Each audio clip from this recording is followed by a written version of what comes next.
Kabanata 661. Ano ang dapat nating gawin ngayon? Tanong ng isa sa mga gwardya. Halos hindi matalo ang Evermore, Consul. Marahil ay dapat nating tanggapin ang kanilang mga kondisyon. Ang kanilang mga kondisyon. Matigas na nakatitig si Stefan. Gusto nilang magpakamatay ako, o sila ang gagawa ng pagpatay sa akin. Paano ko iyon matatanggap? Nanginginig ang gwardya, at hindi na siya makapagsalita pa sa puntong ito. Kalmado lang na umupo si Stefan at kumuha ng isang lagok mula sa kanyang malamig na tsaa. Dahil ang Evermore ay opisyal nang nag-anunsyo ng aking kamatayan, tiyak na kikilos sila sa lalong madaling panahon. Marahil ay ginagamit nila ito upang gawing halimbawa. Nais nilang maunawaan ni Amos na wala siyang karapatan na makipag-ayos sa Evermore, kahit na siya ang batang ginoo ng Small Sect. O, pinipilit nila si Amos na mapilitang ipagpatuloy ang plano ng Evermore. Kung gayon, maaaring ito ay isang balak upang ilipat ang atensyon patungo kay Ginoong York. Kung ganoon, lalabanan ng aking Panginoon si Harvey hanggang sa kamatayan kung hindi niya alam ang sitwasyon. Naiplano na nila ang lahat. Ipinakita ni Stefan ang isang madilim na ekspresyon. Dapat bang makipag-ugnayan tayo kay Great Wall Voti ngayon? Nag-atubiling tanong ng gwardya. Walang silbi. Nagbuntong hininga si Stefan. Hindi kailanman kikilos ang Evermore maliban na lang kung sigurado silang makakamit ang kanilang mga layunin. Kung tama ako, lahat ng paraan ng komunikasyon dito ay dapat na pinutol. Nasa isang tambak na isda tayo sa puntong ito. Mabilis na tinawagan ng gwardya ang isang numero, at napagtanto niyang hindi kumonekta ang kanyang tawag. Ang busy tone na umuugong mula sa telepono ay nagdulot ng kawalang pag-asa sa lahat. Mukhang kalmado at mahinahon si Stefan sa kabila ng panik ng kanyang mga tauhan. Magpadala ng salita, sabihin sa lahat na kumuha ng 3 shift off, sabi niya matapos tumayo. Kahit gaano pa man ang sitwasyon, kailangan ng lahat na magpahinga ng maayos. Siguraduhin huwag bumagsak bago pa man dumating ang kaaway. Gayun din, isuko ang panlabas na perimeter at siguraduhin na ang lahat ay nasa loob ng tahanan, kasama ang lahat ng pagkain at inumin na nakaimbak dito. Siguraduhin walang sinuman ang mapipili ng paisa-isa. Putulin din ang bawat pinagkukunan ng kuryente at tubig, maliban sa mga supply na mayroon tayo dito, hindi tayo kukuha ng iba pa. Wala silang lugar na tatamaan, walang paraan upang i-hack ang ating mga sistema, walang mapagkukunan upang lasunin tayo. Walang paraan silang makakapasok ng walang anumang anyo ng paglaban. Batay sa mga pamamaraan ng komunikasyon ng aking Panginoon, mauunawaan niyang ako ay nasa panganib kapag hindi ako tumawag sa kanya matapos ang 20 oras. Ilang sandali na lamang ito. Tiyak na magkakaroon tayo ng pagpapanatili. Mabilis na kumalma ang mga tao sa paligid ni Stefan bago sumunod sa kanyang utos. Ang natitirang bahagi ay natural na mananatiling nagkakaisa hanggat hindi bumagsak ang pinuno. Sa parehong oras, sa lugar ng pananatili ni Amos. Ipinakita ni Amos ang isang kakilakilabot na ekspresyon matapos elapag ang kanyang telepono. Anong nangyari, batang ginoo? Tanong ni Elaine na nakatayo sa kanyang tabi. Tumawa ng malamig si Amos. Mukhang nadala ako sa isang bitag. Nanlaki ang mga mata ni Elaine. Naguguluhan siyang tumingin. Hindi ko naman sinang-ayunan na patayin si Stefan. Marahil ay hindi ito umaayon sa mga benepisyo ng Evermore. Kaya't pinlano nilang patayin siya mismo. Maaaring sila rin ang magtuturo ng daliri sa kanyang kamatayan. Nagkunot ng noo si Elaine. Ano? Hindi ba nagtatrabaho ang Evermore kasama natin ngayon?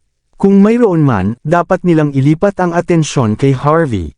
Ano ang layunin ng paghuhulog ng gulo sa atin? Siyempre, gagawin ito ng Evermore kung maaari nila. Pagkatapos ng lahat, maaari nilang ipaharap siya kay Great Wall Voti. Gayunpaman, maaaring may mga backup plan si Harvey laban dito, sabi ni Amos. Sa loob ng mahabang panahon, ang Evermore ay isang daga na nagtatago sa mga anino ng kasaysayan. Hindi mahalaga kung gaano na sila katagal sa mundong ito, at hindi mahalaga kung gaano sila kalakas, hindi nila kayang ilantad ang kanilang mga sarili sa publiko. Ipinakita ni Amos ang isang kakilakilabot na ekspresyon. Madaling marinig ang paghamak sa kanyang mga salita. Pagkatapos ng lahat, sa asensya, ang Evermore ay nagbabanta sa kanya sa hakbang na ito, at siya ay labis na hindi iginagalang. Para sa isang taong may pride na katulad niya, labis na masama na patuloy siyang nagdaranas ng pagkatalo mula nang makalabas siya sa mga bundok. Ngunit kapag kahit ang mga karaniwang tao ay nagpasyaring samantalahin siya, nagkaroon siya ng biglang pagnanais na magalit sa lahat. Ngunit batay sa kasalukuyang sitwasyon sa dulong bahagi, anumang gawin niya ay magtutulak sa kanya sa isang mahirap na kalagayan. Ang Small Sect ay nagsasagawa ng kanilang plano sa loob ng higit sa 1,000 taon na, at ito ang pinakamahalagang sandali ng kanilang hakbang. Ngunit hindi lamang hindi nakuha ni Amos ang Nine-Eyed Beads, hindi niya rin nagampanan ang mga panloob na usapin ng sekta. Kung kumalat ang balita tungkol dito, magiging mahirap na mapanatili ang kanyang posisyon bilang batang Panginoon. Inisip ko na ang lahat ng maaari kong gawin, ngunit hindi ang pagkakasangkot ni Harvey sa sitwasyon, bulong ni Amos sa kanyang sarili. Nag-isip siya ng matagal bago mapagtanto na naabot na sana niya ang kanyang layunin kung hindi dahil kay Harvey. Mabilis na kinuha ni Amos ang isa pang libro, at desperadong sinusubukang pigilin ang kanyang galit. Ito ay isa pang problema niya. Hindi siya makalaban ng buong puso laban kay Harvey nang hindi nahaharap ang mga enerhiya na nagwawala sa kanyang katawan. Ang pagpapanatili kay Harvey na buhay ay nangangahulugan ng pagpapanatili sa kanyang sarili na buhay din. Sa mga sandaling iyon, itinulak ang pinto. Pumasok si Serval, na walang emosyon. Yumuko siya ng magalang kay Amos bago nagsalita. Nalaman na namin ang lahat, batang Ginoo. Si Stephen ay naharangan sa Mandrake Residence. Hindi lamang niya pinutol ang kanyang kuryente at supply ng tubig, kundi kahit ang mga gwardya sa labas ay tinawag din. Nasa Inner Temple si Vati. Ang depensa ni Stephen ay magiging pinakamahina sa susunod na 20 oras. Ito ang pinakamainam na oras upang kumilos laban sa kanya. Tumingin si Amos kay Serval. Tanga, ito ay isang desperadong hakbang. Akala mo ba ang posisyon ni Stephen bilang konsul ay dahil siya ay isang simpleng tao? Maaaring mukhang nagkukulong siya sa Mandrake Residence, ngunit sinusubukan niyang magpasiklab ng galit sa kanyang mga gwardya upang magkaroon sila ng lakas ng loob na labanan ang kaaway. Sinumang lalaban sa kanya ay magbabayad ng mahal na presyo. Kung kumilos ang ating mga tao ngayon, ito ay hindi lamang na walang paraan upang harapin ito ng maayos. Marahil ay mawala ang kanyang baluti at haborin ang kanyang baluti, at kahit na mag-iwan ng ilang mga pahiwatig sa kanyang kamay. Ang mukha ni Amos ay nagpakita ng mga mata na nakakita na niya ang mga plano ni Stephen. Bukod dito, ang impormasyong ito ay 80% na sadyang nalik sa atin ng Evermore, tama ba? Kung mas gusto nilang gawin natin ito, mas wala tayong magagawa tungkol dito. Kung hindi, tiyak na maghihirap tayo. Kung pag-uusapan, mas matindi ang layunin ng pagpatay ni Amos. Bilang karagdagan sa pagkapuot at pagwawalang bahala sa papuri ni Stephen na naglakas loob na makipaglaban sa kanya. Kinamumuhian din niya si Great Wall Vati na paulit-ulit na umuusig sa kanya. Hindi mo ba ibig sabihin na pag-isipan ito ng ilang araw? Hindi ba ito gumagamit lamang ng isang mabagal na pagkilos ng diskarte? Sa sobrang pagpipilit mo sa sarili mo, Amos, kung hindi tayo kikilos, natatakot akong kumilos ang Evermore sa ilalim ng ating sekta. Nagdagdag si Serval ng pangungusap. Sa oras na iyon, mas madaling magkamali. Kahit na ang Evermore, ay maaaring may mga sinasadyang pagkakamali, kaya si Stephen, na may pagkakataon sa buhay, ay nag-iisip na ito ang iyong ginagawa, young master. Matapos magpakawala ng mahabang hininga, ang mukha ni Amos ay puno ng mahigpit na ekspresyon.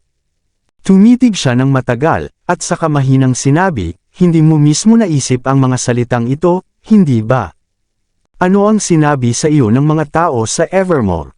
Pagkatapos ng ilang sandali ng pag-aalinlangan, sinabi ni Serval ng dahan-dahan ang lahat. Dapat bang ituring na banta sa akin? Tumangala si Amos sa langit, at pagkaraan ng mahabang sandali ay malamig na sinabi, sabihin mo sa Evermore, na hindi tayo kikilos. Kung may kakayahan sila, talagang papatayin nila si Stefan. Kung wala silang kakayahan, huwag na nilang subukan. Gusto lang nilang gawin ang mga bagay na ito at sisihin tayo. Mga tanga sila, dahil mayroon akong tiyak na patunay na sinusubukan nilang pumatay. Magaling, kumusta mo ako sa kanila, kumusta mo ako sa lahat. Kung pipilitin mong makisama sa akin, ang malaking bagay ay isang shot. Pagkatapos sabihin ito, si Amos ay naglakad pabalik sa kanyang trono at umupo, dahan-daang pinaikit ang kanyang mga mata, at nagsimulang magnilay. Kaya lang, ang pagpintig ng mga talukap ng mata ay nagpapakita na siya ay tiyak na hindi kalmado na tila sa sandaling ito. Nang si Amos at Stefan ay makikipaglaban hanggang sa kamatayan, dumating si Harvey York sa Longmen Budokan pagkatapos ng hapunan, handang makipagkwentuhan kay Dorian. Dahil ang sangay ng Longmen sa outskirts ay hindi maayos na pinamahalaan, kahit na ito ay isang martial arts hall na may nameplate ng Longmen, kapag nagre-recruit ng mga estudyante, ang mga magulang dito parang hindi interesado. Kung ikukumpara sa Longmen Martial Arts Hall, ang mga magulang ay nasa labas ng pintuan. At parang mas gusto nilang ilagay ang kanilang mga anak sa Kendo Hall ng bansang isla sa tapat para mag-aral ng sining. Sa isang banda, napaka-high-end ng tunog ng Kendo Hall ng bansang isla. Sa kabilang banda, idinaos kamakailan ng Kendo Institute sa bansang isla. Hindi mahalaga kung sinong magulang ang maaaring magdala ng 2 estudyante muli, ang mga bayarin sa paaralan para sa kanilang mga anak ay lahat ay hatiin. Dahil sa kaganapang ito, ang bulwagan ng Kendo Hall ng bansang isla ito ay naging masigla kamakailan. Karaniwang pumupunta si Harvey York sa Longmen Budokan sa araw, kapag ang mga mag-aaral at mga magulang ay hindi available, kaya wala siyang nakitang kakaiba. Ngunit nang lumabas siya para mamasyal ngayong gabi at makita ang eksenang ito, kakaibang kulay ang bumungad sa kanyang mukha. Sa lugar ng martial arts sa outskirts, ay talagang napakaraming magulang na hinahayaan ang kanilang mga anak na matuto ng kendo ng bansang isla. Nakakaloka talaga ito. Hindi muna iniisip ni Harvey ang sitwasyon sa Budokan. Sumama siya sa karamihan, at nagtungo sa loob ng Kendo Hall na bagong bukas. Bagong renovate ang lugar, ngunit natatakpan ang amoy ng air freshener. Tumingin si Harvey sa paligid, at nakita ang halos 200 magulang at kanilang mga anak na nagtitipon sa isang masikip na espasyo. Dahil hindi masyadong nauunawaan ng mga bata ang kasaysayan, sila ay lubhang brainwash ng mga cartoons ng Island Nations. Nagpakita sila ng mga tingin ng pagkamausisa at kaguluhan sa buong panahon na nasa loob sila. Nagkunot ang noo ni Harvey nang walang sinabi. Ang pagsalakay sa bansa sa pamamagitan ng mga cartoons at laro ay isa sa mga pangunahing layunin ng Island Nations. Ang mga ganitong plano ay hindi madaling harapin. Pagkatapos ng lahat, nagbebenta lamang sila ng mga produkto nang hindi ipinapakita ang kanilang tunay na mga layunin sa publiko. Ito ay isang normal na bagay na gagawin sa merkado. Mas mahalaga, ang mga walang hiyang negosyante sa bansa ay kadalasang nagkukunwari na hindi nakikita ang masamang layunin, at nagkukunwari na mabait. Ang ilan sa kanila ay itinuturing pa nga ang pagsalakay bilang isang uri ng palitan ng kultura. Parang nakalimutan na ng lahat ang ginawa ng Island Nations sa bansa. Lihim na nagbuntong hininga si Harvey. Sa sandaling iyon, may malakas na ingay. Narinig kong ang taong nagbukas ng Kendo Hall ay kabilang sa pinuno ng 6 Schools of Martial Arts, ang Shinto Way. Kung matututo ang ating mga anak mula sa Shinto Way at makakuha ng mga parangal sa internasyonal, mas magiging promising sila kapag nag-aral sila sa ibang bansa. Ano? Kailangan nating mag-sign up dito. Ang mga magulang ng country age ay mga simpleng tao. Para sa mas maliwanag na kinabukasan ng kanilang mga anak, at upang maabot nila ang mas mataas na antas, handa silang isakripisyo ang anumang bagay. Kahit na hindi nila masyadong nauunawaan ang Shinto Way, nagpasya pa rin silang ipasok ang kanilang mga anak dito. Ilang lalaki na may gitnang hati na buhok ang nakatayo sa isang sulok habang masama ang tingin sa mga tao sa paligid nila. Sa kanilang mga mata, ang mga taong ito ay mga malalakas na sibuyas na handa ng anihin. Upang tuluyang makuha sila, malinaw na gumawa ng maraming hakbang ang mga lalaki. Napakunot ng noo si Harvey sa isang sulok, at naghihintay na makita kung ano ang plano ng Shinto Wei. Alas 7 na ng gabi. Isang dosenang figure ang nakatayo sa ibabaw ng pansamantalang plataporma. Ang ilan sa kanila ay mga ninja, habang ang iba ay mga tao mula sa country age. Isang lalaki na nasa 30 ang edad na natatakpan ng isang balabal ang nakaupo sa gitna. Ang lalaki ay mga 5 talampakan at 6 na pulgada ang taas, at nakatingin pababa mula sa plataporma. Ang dignidad at dominasyon ay makikita sa kanyang mga mata. Parang wala siyang pakialam sa mga tao sa paligid niya. Ilang sandali lang, isang host na mukhang mula sa bansa ang lumabas pagkatapos. Suot niya ang tradisyonal na damit ng Island Nations, at may gitnang hati na buhok, at hawak niya ang isang mikropono, at may mapagmataas na ekspresyon. Tahimik. Kabanata 665. Magandang gabi, mahal kong mga estudyante at mga magulang. Ako si Caspian Lee ng Martial Arts Association. Malugod kong binabati ang seremonya ng pagpapatala sa marangal na Shinto Wei ngayong gabi. Ang dalubhasa ng paaralan, si Tojo Nomura, ay narito upang ipakita ang kanyang kasanayan sa paggamit ng espada. Bigyan natin siya ng palakpak. Ilang tao lang ang pumalakpak. Napangiti si Harvey sa nakita, at malinaw sa kanya na hindi mabubuting tao ang mga ninuno ni Caspian. Kung hindi, hindi siya tatayo sa plataporma. Tungkol naman sa Martial Arts Association, hindi na kailangang seryosohin ang organisasyon dahil hindi naman ito opisyal. Medyo nahiya si Caspian nang marinig ang manipis na palakpakan. Alam kong matagal nang hinahangaan ng mga tao sa outskirts ang martial arts. Masiglang wika niya matapos umubo. Narinig na ninyong lahat ang tungkol sa Shinto Wei, ang pinuno ng 6 schools of martial arts. Ngunit wala kayong ideya kung gaano kagaling ang kasanayan sa paggamit ng espada ng paaralan. Bago natin simulan ang seremonya ng pagpapatala, si Ginoong Tojo ay makikipaglaban sa mga dalubhasa mula sa bawat paaralan ng martial arts sa bansa. Sa ganitong paraan, maipapakita namin sa inyo kung gaano kakilakilabot ang kasanayan sa paggamit ng espada ng Shinto Wei. Mauunawaan ninyo na isang malaking karangalan ang matuto rito. Una sa lahat, salubungin natin ang hamon, si Ginoong Tojo Nomura. Kumaway si Caspian.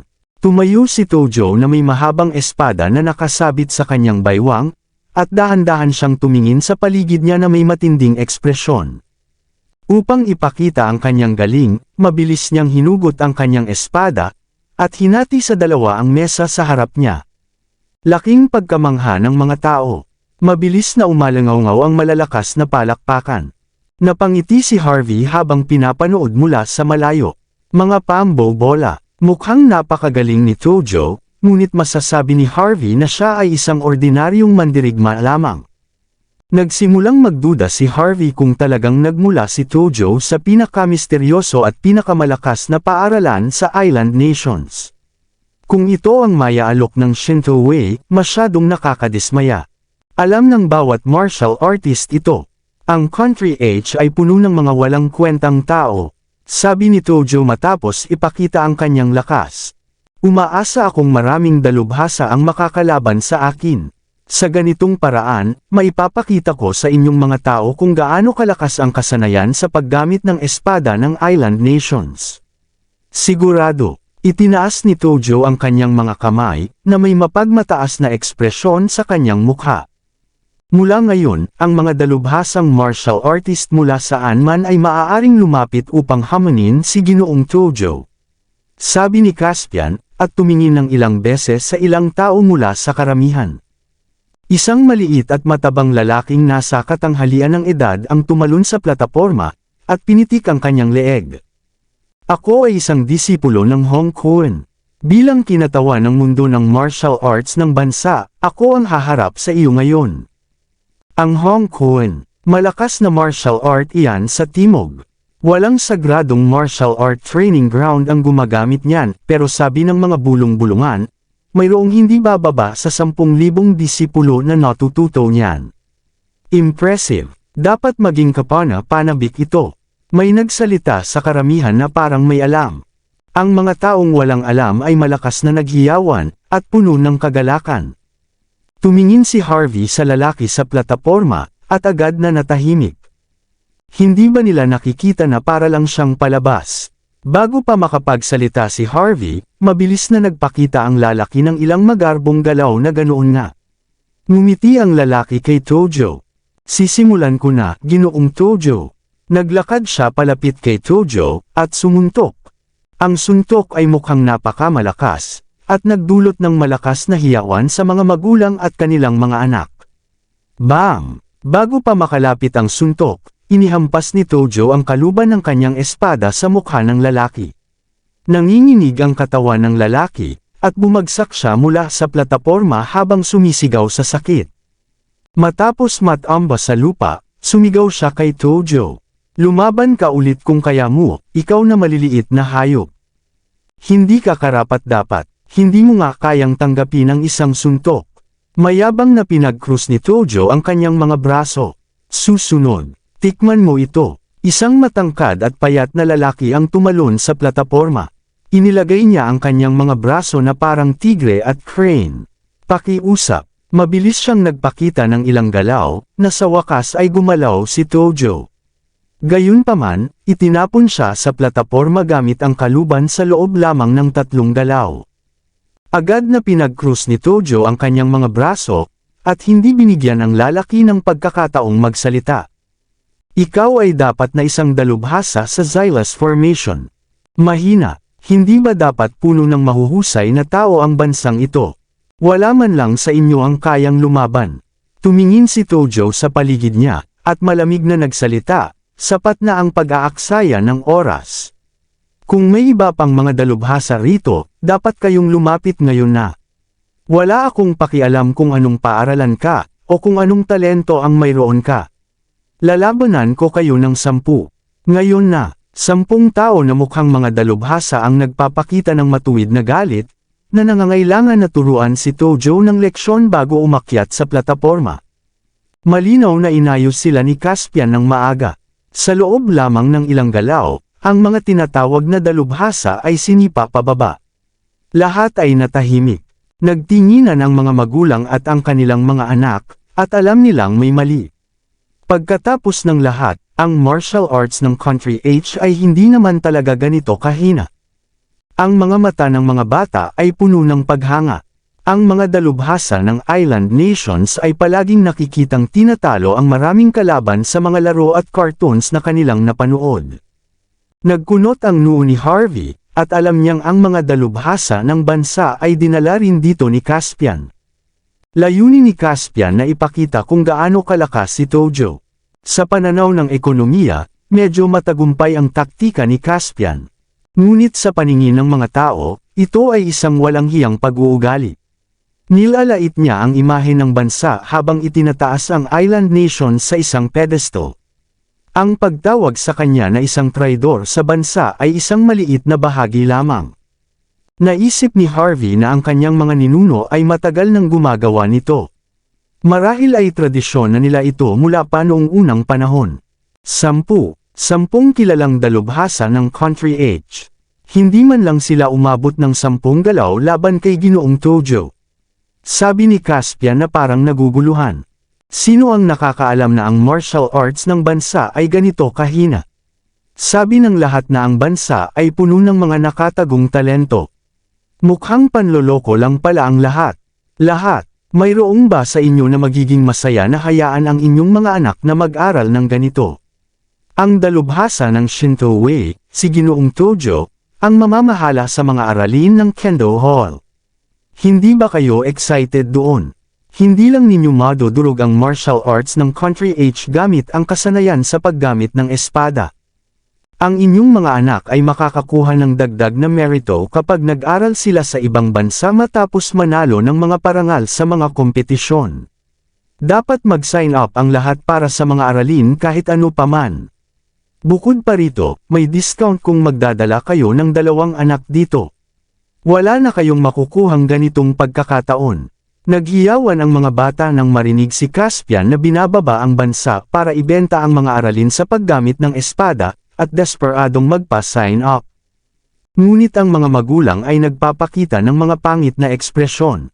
Alam nilang hindi naman talaga ganito kahina ang martial arts ng country age, ngunit ang patunay ay nasa harap mismo ng kanilang mga mata sa sandaling ito. 10 dalubhasa sa bansa ang natalo. Sa puntong ito, hindi na mababago ang katotohanan. Matapos may manguna sa pag-sign up, nagsimulang magtaka ang iba pang mga magulang kung dapat din nilang gawin iyon. Pagkatapos ng lahat, gagawin nila ang anumang bagay upang matiyak ang isang mas maliwanag na kinabukasan para sa kanilang mga anak. Ang mga bata sa paligid ay malapit ng ma-convert. Maimpluwensyahan din nila ang mga tao sa paligid nila. Nagtinginan sina Caspian at Tojo, na mapagmataas ang kanilang mga mukha. Bam! Naglakad si Harvey, at umakyat sa plataporma. Gumawa siya ng malaking ingay, tinitiyak na makuha niya ang atensyon ng lahat. Walang pakialam na tumingin si Harvey kay Tojo, hindi pinapansin si Caspian. Hindi mo ba sinabi sa lahat ng mga dalubhasa sa bansa na lumapit sa iyo? Nandito na ako. Malakas na pumalakpak ang mga magulang nang makita nilang may isang batang lalaki na humamon kay Tojo. Dahil lahat sila ay mamamayan ng country age, wala ni isa sa kanila ang handang tanggapin na mas magaling ang kasanayan sa espada ng Island Nations. Natigilan si Tojo bago automatikong tumingin kay Caspian. Agad na nakabawi si Caspian. Sinuri niya si Harvey matapos tumayo sa pagitan nila. Ano ang gusto mong gawin, batang lalaki? Tanong niya ng malamig. Punong-puno ng paghamak ang kanyang mga mata habang tinitingnan si Harvey. Gusto kong labanan siya, sagot ni Harvey. Gusto mong makipaglaban. Malamig na tumawa si Caspian at hindi sinasadyang itinaas ang kanyang boses. Siraulo ka ba? O talagang bobo ka lang? Anong karapatan mong hamunin si Ginoong Tojo? Anong mangyayari kung aksidenteng mapatay ka niya? Magrereklamo ang pamilya mo sa amin pagkatapos mong mamatay. Lumayas ka. Itigil mo na ang pagbibigay ng kahihiyan dito. Ipinag-krus ni Caspian ang kanyang mga braso. Sinasalungat ko ang mga kabataan na tulad mo na hindi marunong magpakumbaba. Wala ka namang talento, ngunit nagmamalaki ka sa iyong lakas. Tumahimik ka. Tumawa si Harvey. Kung talagang nagmamalasakit ka, sabihin mo sa akin kung ano ang kailangan kong gawin para hamunin siya. Ipakita ang iyong mga kredensyal. Kung magdadala ka ng patunay na ikaw ay isang martial artist, pagkatapos magpadala ng application form, maaari kang makipaglaban sa kanya kapag naaprubahan, sabi ni Caspian. Ngunit ang mga taong iyon ay walang dalang kahit ano bago umakyat sa entablado, tumutol si Harvey. Wala siyang pinigil. Paano sila nagkaroon ng karapatan na makipaglaban? 10 sila, di ba? Nagpadala sila ng mga application form bago sila sumali, syempre. Sagot ni Caspian, na tila hindi makatuwiran. Oh, naiintindihan ko. So sinasabi mong inaprubahan mo ang mga taong iyon. Sinasabi mong hindi sila pinapayagan sa entablado maliban na lang kung hindi nila kayang talunin si Tojo, tama ba? Sa madaling salita, inihanda mo ang mga tao dito. Isa kang mamamayan ng country age, ngunit dinala mo ang lahat ng mga taong ito dito upang matalo sa lalaking iyon. Hindi ka nagpatigil sa papuri sa Island Nation sa buong panahon. Bibigyang diin ng iyong mga ninuno ang mga ito kung maririnig nila ito. Magagawa mo bang mabuhay ng ganito? Tama, malamang na ganito na ang kanilang ginagawa sa simula pa. Ito ba ang nagbigay sa iyo ng kapayapaan ng isip? Ito ay paninirang puri. Isasampa kita sa korte. Nagalit si Caspian, na parang tinukso ni Harvey ang kanyang masakit na bahagi. Hindi kita palalagpasin. Mahuhuli ka ng mga pulis. Tawagan mo sila, pagkatapos. Pero makikipaglaban ako sa lalaking iyon kahit ano paman. Sagot ni Harvey. Galit na nakatitig si Caspian kay Harvey. Ang mga patakaran ay mga patakaran. Walang application form, walang pag-aproba, at wala kang karapatang makipaglaban sa kanya. Hindi ka lalabanan ni Ginoong Tojo. Ito ay hindi Bushido spirit. Kailangan naming panag-utan ng mga magulang at kanilang mga anak dito. Pagkatapos ng lahat, ang moralidad ang unang bagay na dapat matutunan ng lahat sa martial arts. Kung ganyan ka nakalolas, sino ang nakakaalam kung anong iba pang kasuklam-suklam na mga trick ang mayroon ka? Maraming salamat sa lahat ng sumusubaybay. Please subscribe and follow my YouTube and Facebook channel, Filipino Novel. Maraming salamat po. Moral. Tumawa si Harvey, na nagalit. Gaano ka walang hiya ang isang tao para magsabi ng ganyan? Sinalubong ni Harvey ng matalim na tingin si Caspian, na parang tinitingnan ang isang hangal. Walang sino man ang humingi ng application form para makipag-sport. Tungkol naman sa iyong sinasabing Bushido spirit, huwag na nating pag-usapan kung mayroon kanyan o wala. Gusto mong pigilan ang mga martial artist ng country age gamit ang mga moral mula sa ibang bansa. Sira ulo ka ba? Natatakot ka lang na matalo si Tojo at masira ang lahat ng iyong mga plano, di ba? Kung ganoon, gagamitin ko lang ang isang braso at isang binti laban sa kanya. Hayaan ko siyang maghagas ng 3 atake sa akin. May kikipaglaban lang ako pagkatapos niyan. Kung mahawakan man niya kahit isang hibla ng aking buhok, aaminin kong talo na ako. Dahil pinuri mo na ang kasanayan sa paggamit ng espada ng Island Nations, tiyak na hindi ka matatakot ngayon. Ang mga magulang ay sabay-sabay na tumango. Tama siya, walang sino man ang humingi ng mga kredensyal na ganyan para lang makipag-spar. Kahit anong estado ng application form, mas magiging tuwid kung makikipag-away na lang. Bukod dito, ang lalaking iyon ay naglalagay na ng limitasyon sa kanyang sarili. Walang paraan na matatakot si Tojo ngayon, di ba? Ibig sabihin, nag-a-acting lang siya ng kahanga-hanga sa buong panahon. Bastardo, hindi na kayang pigilin ni Tojo ang kanyang galit. Paano mo ako insultuhan, bata ka? Makikipaglaban ako. Hindi mo pwedeng gawin iyon.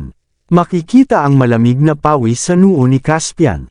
Si Tojo ay isang disipulo ng Shinto Wei, ngunit isa lamang siyang panlabas na disipulo sa pinakamahusay.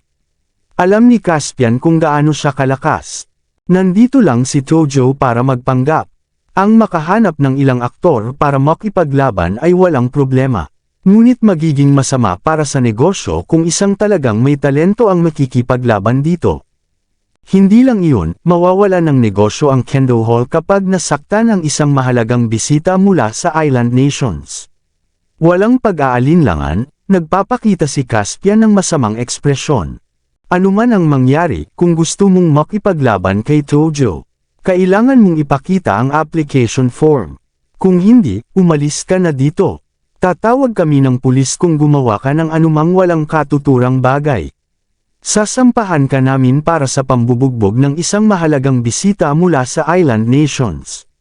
Magdurusa ka ng masamang kapalaran kapag nangyari iyon. Tumingin si Harvey kay Caspian. Tingnan mo, pinapaboran mo ang iyong mga guro mula sa Island Nations na parang ganyan. Sigurado ka bang ayaw mo siyang ipaglaban? Sasambitin ko ang parehong bagay sa bawat pagkakataon. Sigaw ni Caspian, na mukhang labis na nababahala. Kailangan mong magkaroon ng hindi bababa sa martial arts certificate. Huwag mong sabihing wala ka niyan. Kung ganoon, magtanong ka para dito. Kung naaalala ko ng tama, makakakuha ka ng isa matapos mag-file ng request sa Outskirts Police Station. Sa sandaling maaprubahan ni Ginoong Neil, magkakaroon ka ng iyong certificate sa hindi oras. Magagawa mo ang anumang gusto mo pagkatapos noon. Ngunit kung wala ito, wala kang ibang magagawa kundi umalis. Ito ang mga patakaran. Naiintindihan mo ba ako? Galit na nakatitig si Caspian kay Harvey. Hindi makakakuha si Harvey ng certificate sa loob lamang ng isang araw, kahit gaano pa siya kahanga-hanga. Lahat ay magiging huli na kapag nagawa na niya ito. Kabanata 670. Bang! Habang si Caspian ay nag-aasal na parang mataas ang lipad, biglang bumukas ang pinto. Isang dosenang tao ang pumasok sa Kendo Hall. Ang taong nasa unahan ay nakasuot ng puting uniforme ng pulis, at mukhang nag-aalala. Walang iba kundi si Neil mismo. Kasama sina Yasmin, Andy, Dutch, at marami pang iba. Si Quincy ay nakaupo sa wheelchair na may suot na oxygen mask, at mukhang mapotla siya, parang mamamatay na sa anumang sandali. Dahil si Caspian ay nasa negosyo ng pagtuturo ng kasanayan sa paggamit ng espada, natural na alam niya kung sino ang mga pulis. Hindi niya nakilala si Neil, ngunit alam niya kung sino si Dutch. Mabilis siyang lumapit kay Dutch. Ano ang dahilan ng iyong pagpunta rito, Ginoong Dutch? May nagreklamo ba tungkol sa lugar na ito na masyadong magulo? Isa akong legal na mamamayan dito. Nag-fill out ako ng application form isang buwan bago nagsimula ang kaganapan. Hindi rin kami masyadong siksikan. Tumingin siya kay Quincy bago niya tinapik ang kanyang ulo na parang may naisip. Ito ay tiyak na anak ng ikalawang in command ng Desert Province, di ba? Narinig kong nagkaproblema siya matapos makisangkot sa martial arts ng bansa. Hindi ka naman narito para humingi ng tulong kay Tojo, tama ba? Kailangan niyang humingi ng pahintulot mula sa Shinto Way kung ganoon. Siguradong makakatulong kami sa kanya pagkatapos ng ilang linggo. Ramdam ni Caspian ang kaunting pagmamataas sa kanyang talino. Naisip niyang maghintay hanggang mamatay si Quincy, pagkatapos ay ipadala si Tojo sa tulong na parang isang makatarungang tao. Hindi lamang mapapansin ang Kendo Hall, magkakaroon din ito ng maraming kasikatan. Ngunit hindi pinansin ni Dutch si Caspian at itinulak siya sa tabi. Bago pa makakilos ang karamihan, lumapit si Dutch kay Harvey at nagpakita ng mapait na tawa. Ayaw ko sanang ilantad ang iyong kinaroroonan, Ginoong York, ngunit. Bago pa natapos ang sinasabi ni Dutch, halos nakaluhod na si Neil. Pakiusap, Ginoong York. Iligtas mo ang aking anak na babae. Siya ay namamatay. Si Andy ay pinagsasampal ang kanyang sarili sa mukha ilang beses bago rin lumuhod.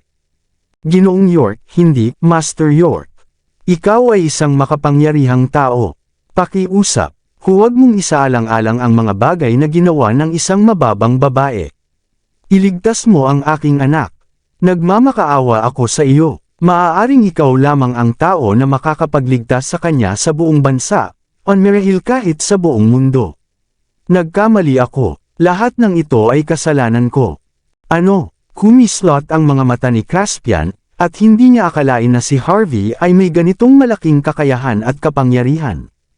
Natigilan ang mga magulang at mga bata sa isang iglap. Gaano kaya katalino ang taong ito upang mangyari ang lahat ng ito?